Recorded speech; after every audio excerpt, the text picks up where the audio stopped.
Sekolah Tinggi Farmasi Muhammadiyah Tangerang merupakan salah satu perguruan tinggi atau kampus yang berada di Tangerang. Sistem pengajaran perguruan pada kampus ini didukung oleh staf pengajar atau dosen dengan kualitas terbaik dan berkompeten di bidang keilmuannya, serta didukung dengan fasilitas penunjang pendidikan yang lengkap sesuai dengan jurusan atau program studi yang ada. Selain dosen dan fasilitas, terdapat juga beasiswa bagi mahasiswa berprestasi, unit kegiatan mahasiswa atau UKM yang dapat mewadahi minat mahasiswa, grup riset, research group, grup belajar, perpustakaan yang lengkap, organisasi kemahasiswaan, tim olahraga, hingga komunitas belajar. Dengan berbagai fasilitas tersebut, diharapkan mahasiswa keluaran perguruan tinggi ini dapat siap kerja setelah lulus.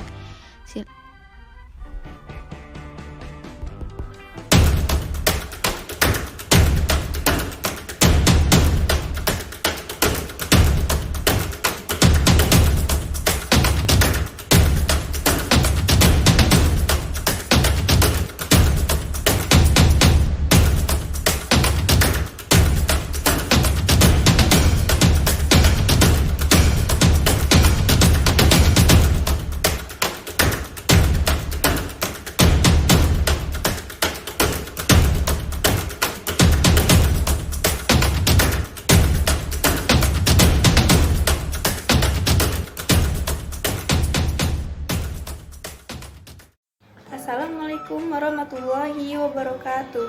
Perkenalkan, nama saya Siti Nurjana dengan NIM 19040055. Saya dari kelompok 4 mengenai titrasi bebas air. Halo, Assalamualaikum warahmatullahi wabarakatuh. Perkenalkan, nama saya Fani Fauzia dengan NIM 19040062 dari kelompok 4 mengenai titrasi bebas air. Saya juga berasal dari instansi Sekolah Tinggi Farmasi Muhammadiyah Tangerang. Terima kasih. Assalamualaikum warahmatullahi wabarakatuh. Nama saya Sipa Sopiahani, NIM 19469, kelompok 4 tentang titrasi bebas air. Assalamualaikum warahmatullahi wabarakatuh. Halo, perkenalkan, nama saya Anggita Triana Putri dengan NIM 190400075 dari kelompok 4 mengenai titrasi bebas air. Saya berasal dari Sekolah Tinggi Farmasi Muhammadiyah Tangerang. Terima kasih. Wassalamualaikum warahmatullahi wabarakatuh. Saya Sarah Fitriana, NIM 1904082 dari kelompok 4. Yo, nama saya Rizky Prasetyo dengan NIM 190400088 dari kelompok 4 mengenai materi titrasi bebas air. Assalamualaikum warahmatullahi wabarakatuh. Perkenalkan, nama saya Nendi Rubiati dengan NIM 190400094. Saya di sini berperan sebagai pengisi suara atau daping. Sekian, terima kasih. Wassalamualaikum warahmatullahi wabarakatuh.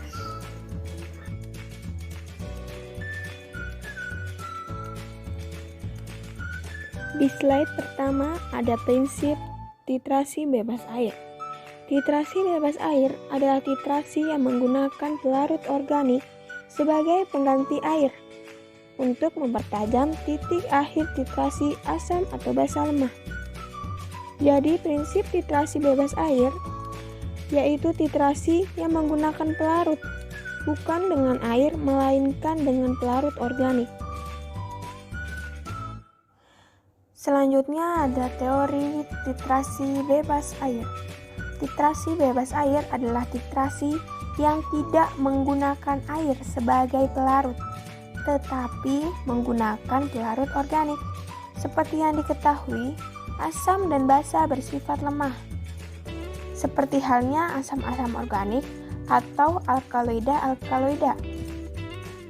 Cara titrasi dalam lingkungan berair tidak dapat dilakukan, karena di samping sukar larut dalam air, juga kurang reaktif dalam air. Seperti misalnya garam-garam amina, di mana garam-garam ini dirombak lebih dahulu menjadi basa bebas yang larut dalam air.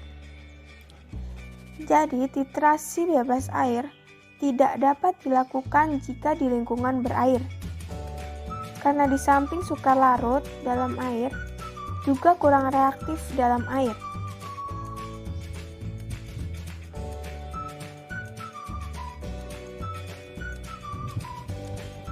Selanjutnya ada teori asam basa menurut Bronsted-Lowry.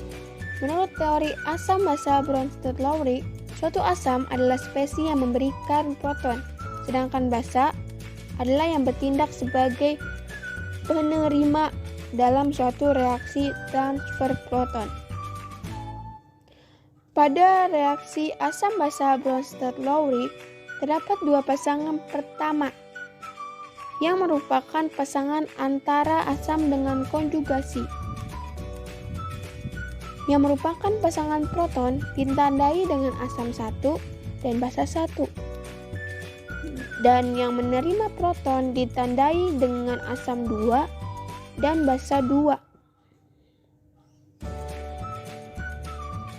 Jadi, teori asam basa menurut Bronsted-Lowry, jika ada asam dan basa, asam termasuk ke dalam pendonor, sedangkan basa sebagai penerima atau akseptor di dalam suatu reaksi transfer proton.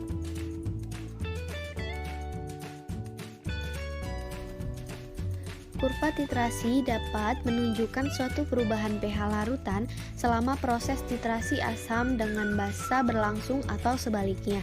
Bentuk kurva titrasi sendiri memiliki karakteristik tertentu yang bergantung pada kekuatan dan konsentrasi asam dan basa yang bereaksi. Data yang diperlukan untuk membuat kurva titrasi adalah volume titran atau zat yang ada dalam buret serta pH campuran titrat dan titran. Data volume titran dibuat berpasangan dengan pH campuran tersebut. pH campuran dihitung ketika penambahan volume tertentu dengan tahapan. Yang pertama, pH awal titrat. Yang kedua, pH sebelum titik ekuivalen campuran. Yang ketiga, pH saat titik ekuivalen campuran. Dan yang keempat, pH setelah titik ekuivalen campuran. pH tersebut kemudian dipasangkan dengan data penambahan setiap penambahan volume titran versus pH untuk memperoleh titik-titik koordinat yang dihubungkan untuk menghasilkan kurva yang disebut kurva titrasi asam basa. Contoh kurva titrasi: asam kuat dengan basa kuat dengan asam kuat.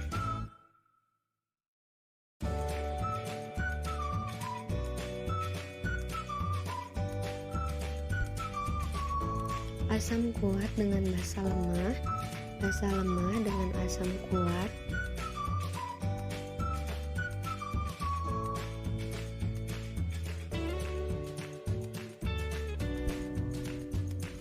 basa kuat dengan asam lemah, dan asam lemah dengan basa kuat.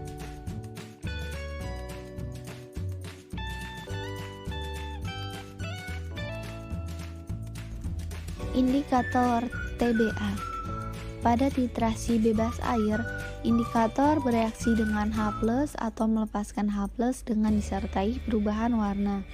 Pemilihan indikator secara empiris menggunakan potensiometer bersama-sama dengan indikator visual yang diselidiki dan harus memperlihatkan perubahan warna yang tajam dekat dengan titik ekuivalen. Indikator TBA yaitu indikator pada asam dan indikator pada basa. Indikator pada asam yaitu kristal violet, anaftol benzen, metil merah, alfazurin 2G, melakcitegrin. Indikator pada basa yaitu bromtimol blue, fenol, phtalein, azoviolet, dan p-hydroxyazobenzen. Kelebihan TBA. Metode ini cocok untuk titrasi asam-asam atau basa-basa yang sangat lemah, dan pelarut yang digunakan adalah pelarut organik yang juga mampu melarutkan analit-analisi organik. Selain selain kelebihan, TBA juga memiliki kekurangan, yaitu yang pertama, kebanyakan pelarut organik mempunyai koefisien pemuaian yang besar, sehingga perubahan suhu mengakibatkan perbedaan volume titran. Yang kedua, pada alkalimetri, CO2 dari udara dapat bereaksi dengan titran. Dan yang ketiga, kebanyakan pelarut organik harganya mahal. Kegunaan 1. Penetapan asam-asam atau basa-basa lemah yang tidak dapat ditetapkan dengan pelarut-larut air. 2. Penetapan campuran asam-asam atau basa-basa dengan kekuatan yang berbeda-beda. 3. Penetapan sampel yang suka larut dalam air. 4. Sediaan farmasi seperti tablet, kapsul, salep, dan sebagainya dapat langsung ditetapkan tanpa melalui proses ekstraksi apabila bahan-bahan pembawanya tidak mengganggu.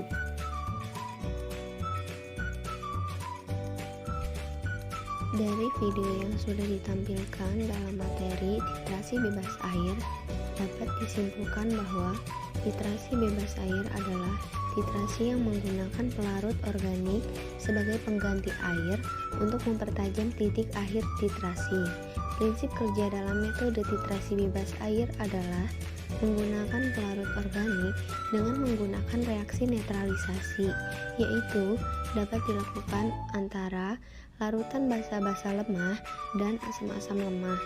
Metode analisis untuk titrasi bebas air meliputi analisis kualitatif dan kuantitatif. Metode analisis kualitatif dilakukan dengan cara alkalimetri, di mana sampelnya adalah asam dan dititrasi dengan basa. Sedangkan metode analisis kuantitatif dilakukan dengan cara asidimetri.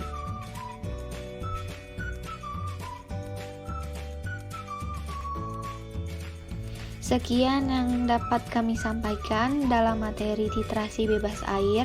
Semoga videonya bermanfaat bagi kita semua, dan apabila ada kekurangan atau kesalahan kata mohon dimaafkan.